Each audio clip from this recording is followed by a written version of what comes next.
Ho an'ny tontolon'ny fananantany indray kosa 730 ireo fitarainana voarainy avy eo amin'ny afary malagasy raha ny nambaran'ny filoha nasionaly mahakasika ilay raharaha fandrodanana trano tamin'ny voalohan'ny volana oktobra tany Soamanandrarany.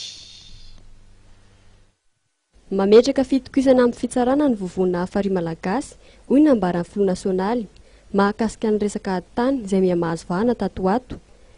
Raha ho an'ny Soamanandrarany dia nambarany fa 730 ireo fitarainana voarainy ka ny 7 tamin'ireo dia efa tafiditra ny amin'ny fitsarana ny taratasy fangatahana momba ny prescription acquisitive.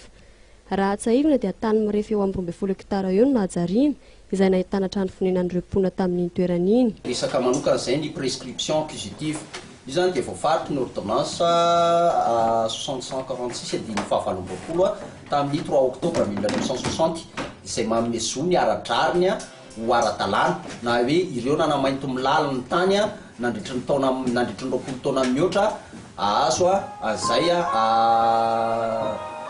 prescription acquisitive zay ka androany zany zao ny endry zareo eto Soamanandrariny dia tafiditra soamantsara tao amin'ny tribunal ambaratonga voalohany dia tao anatin'izay rehetrarehetra zay zany no anatananay vahoaka rehetra sy ilazanay ny olona rehetra hoe zava-dehibe eto amin'ny tension firenena io prescription acquisitive io mahatoky tanteraka ihany koa zay fahendren'ny fitsarana ary eto zay dia nindro hoe ny fitsarana no andro malemy eto amin'ny tension firenena ny fitsarana reriany no afaka mandidy sy mamaritra ny zoany tsirairay avy ary ny fitsarana no zava-dehibe ka ho an'reto vahoaka ny Soamanandraro izay manana olana amin'ny resaka tany reto dia mino zay fa eo amin'io prescription acquisitive io ahafahana miadazoana.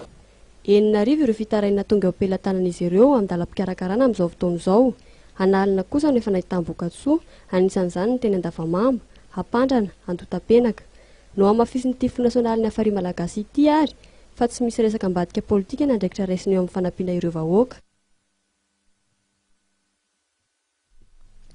Dia tapitra tao anatin'ny fanadihadiana iray iny ihany koa ny vaovaontsika tamin'izao alina izao ankasitraka tanteraka ianao nanaraka ny vaovao atra amin'ny farany manome fotoananao raha ampitso amin'ny 7 ora indray ny tenako. Veloma tompoko.